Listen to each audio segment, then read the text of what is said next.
Viscous fluid dynamics में आज का हमारा टॉपिक होगा tensor character of stress matrix sigma I J. इस टॉपिक में हम स्ट्रेस मैट्रिक्स सिग्मा आईजे या जो स्ट्रेस क्वांटिटी होती है उसके लिए मैथमेटिकली देखेंगे कि वो एक टेंसर क्वांटिटी होती है और पर्टिकुलरली एक सेकंड ऑर्डर टेंसर क्वांटिटी होती है। ये हम इस टॉपिक में देखेंगे। टेंसर एल्जेब्रा और वेक्टर एल्जेब्रा से हम जानते हैं कि एक स्केलर क्वांटिटी के केस में उसके साथ एक नंबर एसोसिएट होता है और इस नंबर को हम उस स्केलर क्वांटिटी का मैग्नीट्यूड कहते हैं। इसी तरह से वेक्टर क्वांटिटी के केस में उसके साथ एक नंबर एसोसिएट होता है और एक पर्टिकुलर डायरेक्शन एसोसिएट होती है। इस नंबर को हम वेक्टर क्वांटिटी का मैग्नीट्यूड और पर्टिकुलर डायरेक्शन को हम वेक्टर क्वांटिटी की डायरेक्शन कहते हैं। और टेंसर एनालिसिस में हम एक स्केलर क्वांटिटी को टेंसर ऑफ जीरोथ ऑर्डर या जीरोथ ऑर्डर टेंसर कहते हैं। इसी तरह से वेक्टर क्वांटिटी को हम टेंसर ऑफ ऑर्डर 1 या फर्स्ट ऑर्डर टेंसर कहते हैं। लेकिन स्ट्रेस मैट्रिक्स या स्ट्रेस क्वांटिटी सिग्मा आईजे के ऊपर डिस्कशन करें तो यहाँ इसके साथ एक मैग्नीट्यूड होता है या इसके साथ एक नंबर एसोसिएट होता है। इसकी एक फिक्स डायरेक्शन भी होती है जो जे की डायरेक्शन है, यानी सिग्मा आईजे को हम इस तरह से कहते हैं कि sigma IJ is the stress component in jth direction for that plane which is perpendicular to ith direction. यानी सिग्मा आईजे के साथ एक मैग्नीट्यूड एसोसिएट होता है, सिग्मा आईजे की एक डायरेक्शन होती है, इसके साथ एक एक्स्ट्रा डायरेक्शन और जुड़ी हुई होती है जो कि आई की डायरेक्शन है या जिसे मैं कह सकता हूँ direction of plane of action, या जिस प्लेन में हम स्ट्रेस की बात कर रहे हैं उस प्लेन के नॉर्मल की डायरेक्शन भी इसके साथ एसोसिएट होती है। यानी जैसे हम यहाँ डिस्कस करें कि इस प्लेन में जो सिग्मा 11 है ये स्ट्रेस कंपोनेंट है x1 डायरेक्शन है, इसी तरह से सिग्मा 31 भी स्ट्रेस कंपोनेंट है x1 डायरेक्शन में, लेकिन दोनों प्लेन्स के जो नॉर्मल्स हैं वो अलग अलग हैं। इस प्लेन का नॉर्मल की डायरेक्शन x1 डायरेक्शन है जबकि इस प्लेन के नॉर्मल की डायरेक्शन x3 डायरेक्शन है। यानी स्ट्रेस कंपोनेंट या स्ट्रेस क्वांटिटी के साथ एक मैग्नीट्यूड जुड़ा होता है और दो डायरेक्शंस जुड़ी हुई होती हैं, दो डायरेक्शंस एसोसिएट होती हैं। तो इस सिचुएशन में हम देखेंगे कि ये जो स्ट्रेस क्वांटिटी है ये एक सेकंड ऑर्डर सिमेट्रिक टेंसर है। सिमेट्रिक हम प्रूफ कर चुके हैं कि sigma IJ is a symmetric matrix, तो इसको हम सेकंड ऑर्डर टेंसर प्रूफ करेंगे। इसके लिए हमने एक रेक्टेंगुलर कोऑर्डिनेट सिस्टम कंसिडर किया जिसकी एक एक्सिस x1 है, इस तरह से दूसरी एक्सिस x2 और तीसरी एक्सिस x3 है। तीनों एक्सिस O पॉइंट पर इंटरसेक्ट करती हैं यानी O इसका ओरिजिन है। हम इस O पॉइंट पर ही, यानी ये फ्लूइड एलिमेंट का ही कोई पॉइंट है, इस O पॉइंट पर स्ट्रेस डिस्कस करना चाहते हैं। तो हम जानते हैं इस O पॉइंट पर स्ट्रेस कंपोनेंट को कंप्लीटली डिस्क्राइब करने के लिए हमें इस टेट्राहेड्रॉन के इस प्लेन और इस प्लेन में स्ट्रेस कंपोनेंट की जानकारी होनी चाहिए। ये जो प्लेन है ये इस प्लेन का जो नॉर्मल है वो x1 डायरेक्शन है, इस तरह से इस प्लेन का जो नॉर्मल होगा वो x2 डायरेक्शन होगा, ये x2 एक्सिस इस प्लेन का नॉर्मल होगा और इस प्लेन का जो नॉर्मल होगा वह x3 एक्सिस होगा, ये x3 डायरेक्शन इस प्लेन की नॉर्मल डायरेक्शन होगी। तो हम इन तीनों प्लेन ऑफ एक्शंस में अगर हम स्ट्रेस कंपोनेंट या स्ट्रेस वेक्टर देख लें तो हम इस O पॉइंट पर स्ट्रेस एनालिसिस कर सकते हैं या इस O पॉइंट पर स्ट्रेस डिफाइन कर सकते हैं। Since ln1 ln2 ln3 be the direction cosines of that line which is perpendicular which is normal to the plane ABC, यानी ln1 ln2 ln3 ABC plane के नॉर्मल के direction cosines हों तो 3D geometry से हम जानते हैं OX1 line के या x1 एक्सिस के डायरेक्शन कोसाइंस होंगे ln1, 0, 0। इसी तरह से OX2 x2 एक्सिस के डायरेक्शन कोसाइंस होंगे 0, ln2, 0 और x3 एक्सिस के डायरेक्शन कोसाइंस होंगे 0, 0, ln3। और यदि S be the surface area of ABC plane, S be the surface area of the face ABC, then the surface areas of the surface BOC, COA and AOB are SLN1, SLN2, SLN3 respectively। यानी BOC plane जो होगा उसका surface area होगा SLN1, COA plane का surface area होगा SLN2 और AOB plane का surface area होगा SLN3। Since the surface forces are proportional to the surface area, so the surface forces must balance exactly in the limit as the tetrahedron reduces to a point.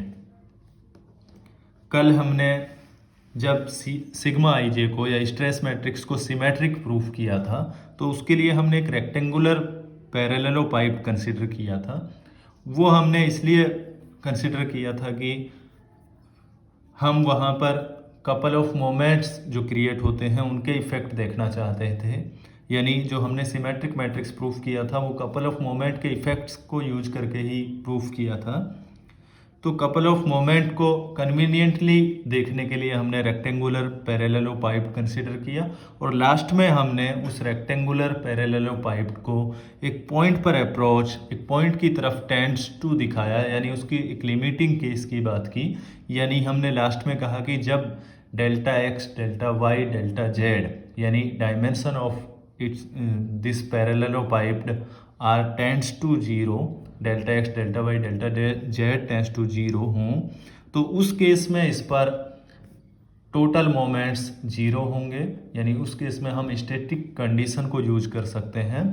उस situation में इस पर लगने वाले सभी moments का sum zero होगा। तो वही कंडीशन बिल्कुल सेम वे में हम यहाँ यूज करेंगे। तो इस टेट्राहेड्रॉन जब एक पॉइंट को अप्रोच होगा, पॉइंट को टेंड्स टू होगा, यानी इसकी डायमेंशंस टेंड्स टू जीरो होंगी, तो उस केस में इस पर हम स्टैटिक कंडीशन को यूज कर सकते हैं। यानी इस पर अप्लाइड फोर्सेस का जो सम होगा, या सारे फोर्सेस बैलेंस में होंगे, या सभी अप्लाइड फोर्सेस का सम जीरो होगा। तो सभी फोर्स का सम जीरो होने का मीनिंग है कि x1 डायरेक्शन में एक्टिंग सभी फोर्सेस का सम जीरो होगा, इसी तरह से x2 डायरेक्शन में एक्टिंग सभी फोर्सेस का सम जीरो होगा, और x3 डायरेक्शन में एक्टिंग सभी फोर्सेस का सम जीरो होगा। तो हम एक पर्टिकुलर डायरेक्शन सेलेक्ट करते हैं और x1 डायरेक्शन, यानी x1 डायरेक्शन में सभी फोर्सेस को देखते हैं। तो अगर हम इस टेट्राहेड्रॉन पर एक्टिंग x1 डायरेक्शन में सभी फोर्सेस को कंसिडर करें, तो इस प्लेन से BOC प्लेन से हमें सिग्मा 11 मिलेगा। यानी जो स्ट्रेस कंपोनेंट है सिग्मा 11, इसके कारण एक फोर्स लगेगा जो होगा sigma 11 into area of this plane, BOC plane का एरिया इंटू सिग्मा 11। इसी तरह से इस प्लेन से x1 डायरेक्शन में एक फोर्स लगेगा जो होगा sigma 21 into area of COA plane. इसी तरह से इस प्लेन से x1 डायरेक्शन में एक फोर्स एक्सर्ट होगा जो कि सिग्मा 31 कंपोनेंट के कारण होगा, और जो होगा sigma 31 into area of AOB plane. और एक और फोर्स होगा इसी टेट्राहेड्रॉन के ऊपर जो कि ABC प्लेन के स्ट्रेस कंपोनेंट के कारण होगा, यानी सिग्मा N1 के कारण भी एक फोर्स लगेगा, sigma N1 into area of ABC plane, यानी सिग्मा N1 इंटू S होगा। लेकिन जो ये ABC प्लेन में फोर्स होगा इसकी डायरेक्शन अपोजिट डायरेक्शन होगी इन तीनों फोर्सेस के, यानी S sigma N1 equals to होगा sigma 11 into area of BOC plane, area of COA plane, area of AOB plane into corresponding stress component in x1 direction. और ये जो फोर्स होगा ये ABC प्लेन में x1 डायरेक्शन में force होगा जिसकी डायरेक्शन इन तीनों के अपोजिट डायरेक्शन होगी। यानी ये बैलेंस में होने का मतलब है कि इन चारों फोर्सेस का सम जीरो होगा, जिसको हम ये इक्वेशन लिख सकते हैं। देयरफॉर इसको हम सॉल्व कर सकते हैं। S कॉमन आने के बाद सिग्मा N1 होगा, इस तरह से होगा, इसको हमने इक्वेशन नंबर 1 कह दिया। यहाँ पे ln1, ln2, ln3, sigma 11, sigma 21, sigma 31, sigma N1 पहले ही हम डिस्कस कर चुके हैं, डिस्क्राइब कर चुके हैं, एक बार फिर से लिख दिए गए। इक्वेशन 1 के लिए टेंसर नोटेशंस में जनरल फॉर्म होगी जिसे हम इक्वेशन ऐसे डिनोट करेंगे, sigma NJ equals to ln I into sigma IJ, यानी J इक्वल्स टू 1 रखने पर हमें इक्वेशन 1 मिलेगी। यहाँ I डमी इंडेक्स है, यानी जो समेसन होगा वो I के ऊपर होगा आइंस्टीन समेसन कन्वेंशन से। J इक्वल्स टू 1 रखने पर हमें I इक्वल्स टू 1 रखेंगे, I equals to 2, I equals to 3, यानी समेसन I के ऊपर लेंगे तो हमें सिग्मा N1 ये ही मिलेगा। यानी जो इक्वेशन A है वो इक्वेशन 1 का जनरलाइज्ड फॉर्म है टेंसर नोटेशंस में। जे इक्वल्स टू 2 रखेंगे तो हमें x2 डायरेक्शन में एक्टिंग फोर्सेस का बैलेंस का इक्वेशन मिलेगा। इसी तरह से जे इक्वल्स टू 3 रखने पर x3 डायरेक्शन में एक्टिंग फोर्सेस के बैलेंस का इक्वेशन मिलेगा। तो ये इक्वेशन 1 का जनरलाइज्ड फॉर्म हुआ, यानी जो फोर्सेस के बैलेंस के इक्वेशन होंगे वो इक्वेशन ए से दिए जाएंगे। यहाँ आई और जे दोनों 1 से 3 तक होंगे। Now if we transform the axis xi to xi dash, then sigma I dash j dash represent the stress on the surface which is normal to xi dash। किसी क्वांटिटी का टेंसर करेक्टर डिसाइड करने के लिए हम उस quantity का transformation देखते हैं नए सेट ऑफ एक्सिस में, यानी हम डिफरेंट सेट ऑफ एक्सिस में उस क्वांटिटी का ट्रांसफॉर्मेशन देखते हैं। तो इसके लिए हमने जो पुराना सेट ऑफ एक्सिस था x1 x2 x3, उससे डिफरेंट एक नया सेट ऑफ एक्सिस लिया x1 dash x2 dash x3 dash, यानी xi डैश नए सेट ऑफ एक्सिस को रिप्रेजेंट करेगा। तो इस नए सेट ऑफ एक्सिस में जो स्ट्रेस कंपोनेंट होगा वो sigma I dash J dash से रिप्रेजेंट होगा। और sigma I dash J dash का मीनिंग ये होगा कि sigma I dash J dash is the stress component in J dash direction and in that plane which is perpendicular to I dash direction, या उस plane में जिसका normal I dash direction के along होगा। तो जो ये sigma I dash J dash होंगे ये एल्जेब्रिक सम होंगे, resolve part of the stress acting on the planes in the direction of x1 x2 x3 axis, यानी इन लाइंस के अलोंग हम xi डैश के रेस्पेक्ट में इन लाइंस के अलोंग स्ट्रेस कंपोनेंट रिसोल्व कर लें, इनके रिसोल्व पार्ट का algebraic sum sigma I dash J dash होगा, यानी sigma I dash J dash equals to होगा sigma I dash J into L J J dash. Sigma I dash J means stress component with respect to xi dash axis, stress component in jth direction, यानी j equals to 1 होगा। तो stress component in x1 direction with respect to that plane या in that plane which is perpendicular to i dash direction, यानी sigma I dash J किसको represent करेगा, या j equals to 1 के case में stress in x1 direction in that plane which is perpendicular to I dash axis.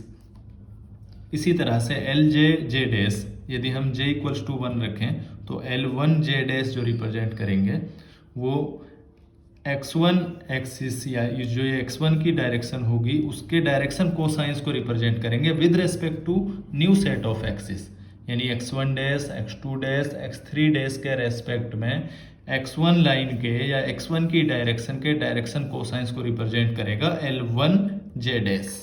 ये clear है? तो इसको sigma I dash J dash इस तरह से लिखा जा सकता है, this is equation number B. Taking the direction of n parallel to xi dash axis, यदि हम ABC प्लेन के नॉर्मल की डायरेक्शन को xi डैश यानी एक फिक्स एक्सिस की डायरेक्शन ले लें, यानी n को रिप्लेस कर दें हम i डैश से, देन द इक्वेशन ए में n को हम i डैश से रिप्लेस कर दें, तो equation A becomes sigma I dash J equals to L I dash I into sigma I J which is equation number C.